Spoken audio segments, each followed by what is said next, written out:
Now, I would need a mini-series to cover all the pros and cons of the different engine configurations, what each is good at or bad at. And even then, no two engine geeks on Earth really agree with each other, let alone me. So we're not going to go super deep into that. Instead, I'm going to lay out and visualize for you how each major engine layout is done and give you some conventional wisdom on what its benefits are. Okay, the inline engine is perhaps the simplest, most basic, and most common. This is an inline 4, one of the Ford EcoBoost motors, and this gets its name because the cylinders are arranged in a line if you look down from the top. Inline 4s are very common, inline 6s are very common. These engines are known for being very compact, lightweight, simple, inexpensive to build relatively, and because these engines are so compact and they're almost square if you view them from the top, you can mount them either way, longitudinally running the length of the car or transversely running across the car, and many different cars use one or the other. Now the V engine you know mostly as V6s and V8s these days, although you can go all the way down to V-twins in motorcycles. V4s, Saab, Lancia, Ford have all made those back in the day.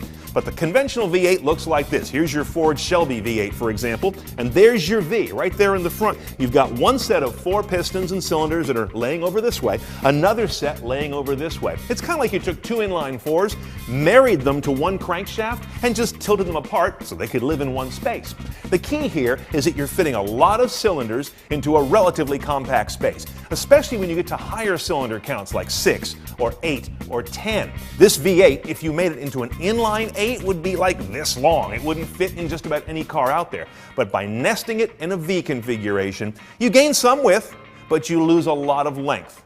The other key nuance around V engines, this varies by maker, is the angle of this V. Are those cylinders almost touching, or are they laid out much further apart? The angle of that V is one of the secret sauce items for engine designers. V8s and V6s are also known as being inherently pretty well balanced, and of course, because they pack a lot of cylinders into a smaller space, they do get a lot of power. They're known as high-performance engines in most cases. The W is in many ways a derivation of the V.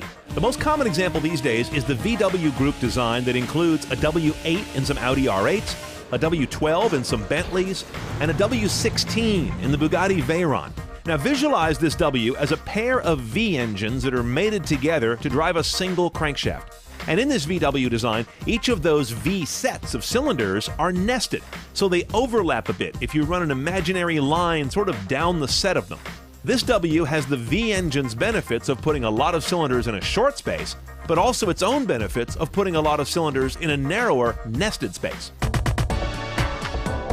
Now the rotary engine. In the car world, this really means the Wankel rotary engine that has been used in Mazdas for several decades.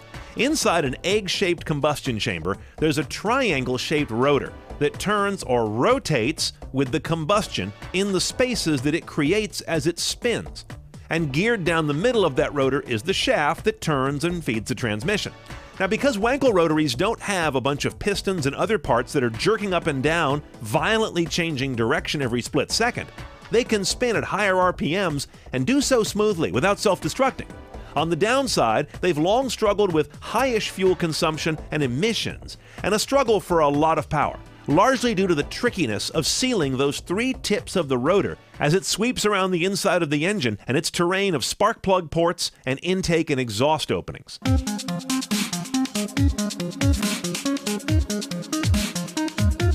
Now let's talk about a flat engine, also known as a boxer or a horizontally opposed engine.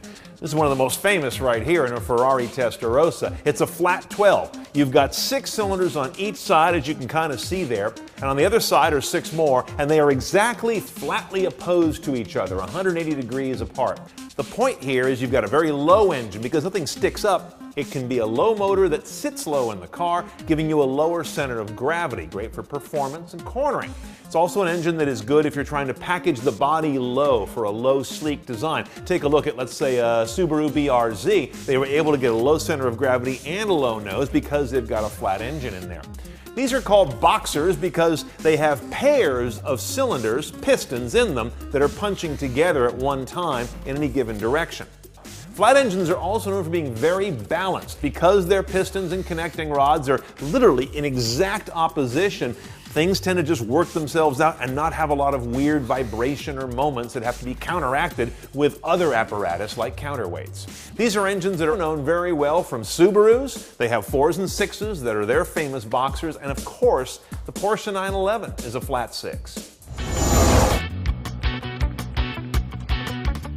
More Car Tech demystified right now at cnetoncars.com. Click on Car Tech 101.